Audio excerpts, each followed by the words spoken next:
آپ کو نظر لگ گئی ہے، نشانیاں کیا ہیں؟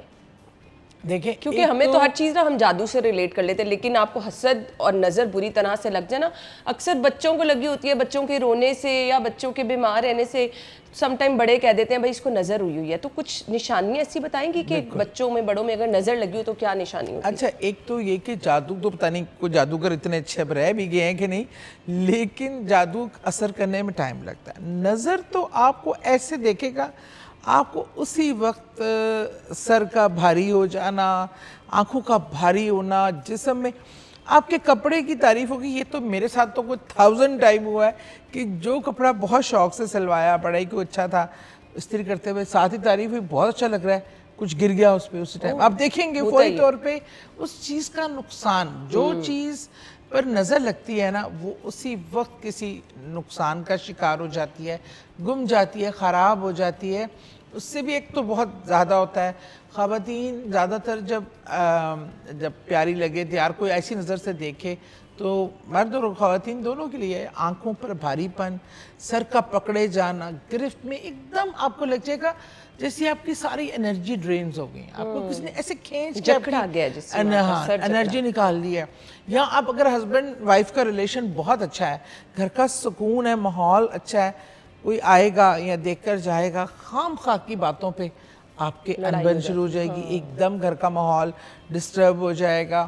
گھر کی کوئی چیز آپ بنائے ہوں گے، پینٹ کرے ہوں گے، یہ تو میں نے ایسے سے واقعات دیکھے ہیں، وہ خراب ہو جائے گی، گر جائے گی، بالکل ٹھیک ٹھیک چیز لگی ہوئی گر کے ٹوٹ جائے گی۔ آپ کو حیرت ہوگی، بعض نظریں تو اس حد تک خطرناک ہوتی ہیں کہ وہ بس زندگیاں ختم کر دیتی ہیں۔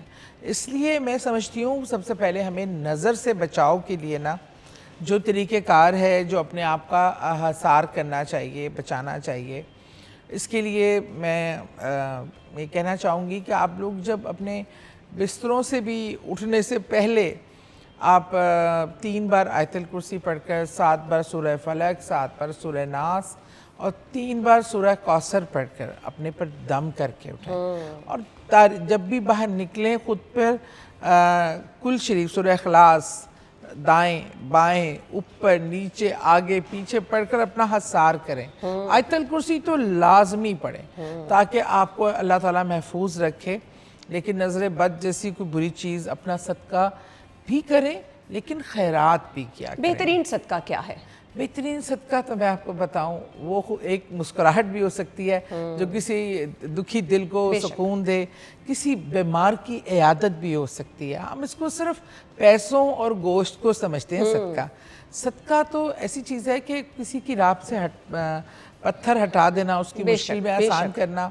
بہترین صدقہ وہ ہے کہ جس سے کسی دوسرے کی بھلائی ہو، اس کو ریلیف ہو۔ ہم پرندوں کو ڈالتے ہیں، ہم جیسے میں کہتی ہوں آپ اور کچھ نہ کریں، آپ 50 روپے کی سوجی، 50 روپے کی چینی لے کے ان کو مکس کر کے یہ بڑے بڑے جو پودے ہوتے ہیں، درخت ہوتے ہیں، ان کی جڑوں میں ڈال دیں، وہاں چونٹیاں ہوتی ہیں، ان کی ابھی کتنا دیکھنے میں کوئی ہر انسان اتنا تھوڑا بہت افورڈ کر سکتا ہے۔ بالکل ایسے آپ یہ آج کل بہت گرمی ہے، پرندوں کے لیے پانی رکھیں، دانہ ڈال دیں، جانوروں کو یہ بلیاں آتی ہیں ہمارے گھروں میں، ہم مار کے بھگا دیتے ہیں، یہ ان کے لیے ایک دودھ کا پیالہ رکھ دیں، کچھ کھانے کو ہڈیاں رکھ دیں، کچھ اس طرح کی چیزیں۔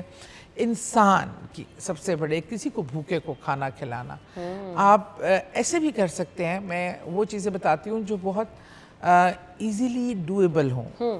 ہم صدقات تو بکرے کا بھی آپ دیں، جو مرضی کریں، اونٹ بھی دے سکتے ہیں، لیکن کیا آپ جب کھانا پکا رہے ہیں نا، آپ 2 سے 3 لوگوں کا جتنا بھی آپ افورڈ کر سکتے ہیں تھوڑا ایکسٹرا بنا کے نا، وہ ایک بندے کے کھانے کا بنا کے باہر نکلیں۔ یہ مزدور جن کو دہاڑی نہیں ملتی، چھوٹے چھوٹے بچے جو سڑکوں پہ مانگ رہے ہوتے ہیں، خواتین ہوتی ہیں، انہیں پکڑا دیں۔ اچھا، اور اس سے آپ کو نا بڑی زبردست ایک سیٹسفیکشن محسوس ہوتی ہے، اور جب آپ کو یہ محسوس ہوئے تو آپ سمجھ لیں کہ اللہ تعالیٰ کے ہاں اس کی قبولیت ہو گئی ہے۔ لوگ کہتے ہیں کہ کسی نے ہم پہ جادو کر دیا۔ یہ جو جادو کیا جاتا ہے یا کالا جادو کیا جاتا ہے، اس کی کچھ نشانیاں بتائیں کہ اگر یہ سب کچھ ہے تو یہ تو پکا ہی جادو کیا گیا ہے۔ اچھا، ایک تو میں آپ کو بتاؤں، مجھے بھی آتے ہیں کاروبار میں برکت نہیں ہے، یہ نہیں ہے، وہ نہیں ہے۔ اس میں ایک تو میں سب سے پہلے پوچھتی ہوں، کیا جس پیسے سے آپ کاروبار کر رہے ہیں وہ رزق حلال ہے؟ کہ آپ کے کاروبار میں رزق حلال کے کا طریقہ اڈاپٹ کیا گیا ہے، یا ہم ادھر سے ٹیکس چوری کر رہے ہیں، ہم ادھر سے اپنے امپلائیز کو ان کو پسینہ جیسے سوکھنے سے پہلے تنخواہ دینا، کئی مہینوں امپلائیز کو تنخواہ نہیں دی جاتی.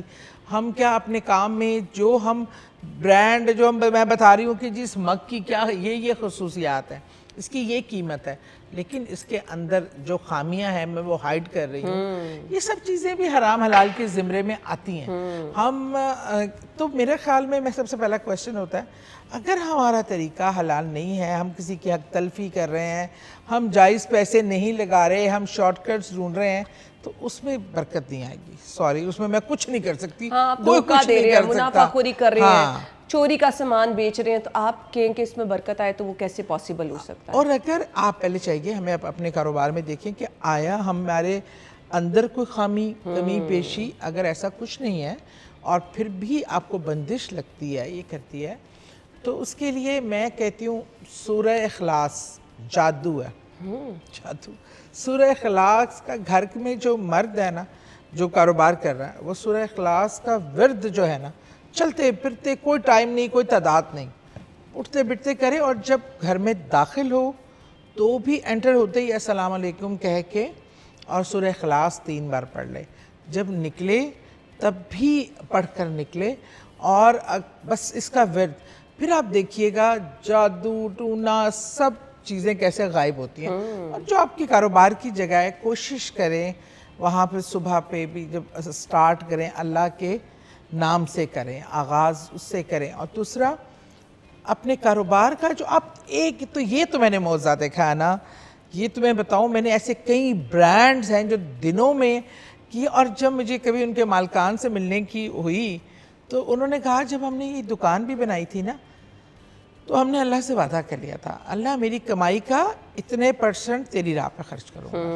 اور ان کا میں نے بزنس چلتے دیکھا ہے. اور وہ اب دیکھیں کئی ایسے آپ نے لوگ دیکھے ہوں گے، ایسے برانڈز کے بڑے جو لوگ ہیں وہ لوگوں کو فری کھانا کھلانے کے دسترخوان کرتے ہیں، وہ 1% جو ہے نا لوگوں کی فلاح اور بہبود کے لیے کرتے ہیں. میں نے کارڈک ہاسپٹل میں دیکھا کہ اوپر ایک برانڈ ہے، ان کے بیٹھے ہوئے وہ لوگوں کو غریبوں کو سٹنٹ فری دے رہے ہیں، یہ کر رہے ہیں. جب آپ اللہ کا حصہ ڈال دیتے ہیں نا، اللہ کو قرض دے دیتے ہیں، بے شک پھر اللہ تعالیٰ نا وہ ڈبل ہو کے اللہ تعالیٰ آپ کو دیتے ہیں، 1000 گنا بڑھا کے دیتا ہے.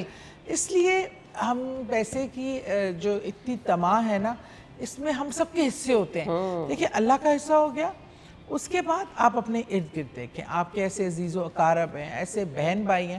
اچھا ہم زکوٰۃ بھی چوتھے محلے جا کے دیتے ہیں، زکوٰۃ کے لیے سب سے پہلے آپ اپنے ارد گرد دیکھیں، آپ کے بہن بھائیوں کو بھی آپ دے سکتے ہیں. اگر آپ کھانا کھا کے 2 وقت کا اچھی جگہ پہ سو رہے ہیں، آپ کی بہن یا آپ کا بھائی تنگ ہے، تو پھر آپ کو کہاں سے؟ آپ کے رشتہ دار ہوتے ہیں، آپ کے گھر کے جو ملازم ہوتے ہیں نا، آپ انہیں پیٹ میں روٹی نہیں دیتے، آپ روٹی گن کے دیتے ہیں، پلیٹ میں سالن. ان کی بھوک کو آپ کیسے میئر کر سکتے ہیں؟ آپ یہی باسی سالن دیتے ہیں جو فریش پکا وہ نا، وہ کہتے ہیں وہ نہیں، جب اگلے دن وہ باسی ہو جاتا ہے یا خراب ہونے کے قریب ہوتا ہے تو ہم وہ کسی غریب کو پکڑا دیتے ہیں. یہ اللہ کو دیکھیں، جب کسی غریب کو آپ دیتے ہیں نا، امین وہ اللہ کی راہ میں دیتے ہیں، اللہ کو دیتے ہیں. اور جب ہم نے صدقہ کرنا ہوتا ہے تو ہم وہ پھیپڑے لے کے صدقہ کر دیتے ہیں. اللہ کے راستے میں جو آپ دے رہے ہیں تو آپ کو بہترین مال دینا ہے. بے شک بے شک. تو ہمارے یہ جو کنسیپٹس ہیں نا، یہ نیڈ ٹو بی، مطلب ان کو تھوڑا سیٹل کرنے کی ضرورت ہے. تو آپ دیکھیے کاروبار میں برکت یہ نہیں ہوتا کہ پیسہ بہت بڑھ جائے گا، جو پیسے بھی آئیں گے نا اس میں برکت، اس میں خرچہ آپ کا ہونا شروع ہو جائے گا. آپ کو کہتے ہیں نا یہاں سے پیسے آئے یہاں سے ختم ہو گئے، نہیں جی آپ کے پاس اسٹے کریں گے، اس میں برکت ہوگی. آج کل سب سے بڑا لوگوں کا ایشو یہ ہے. بڑھے گا. بالکل ایسے ہی.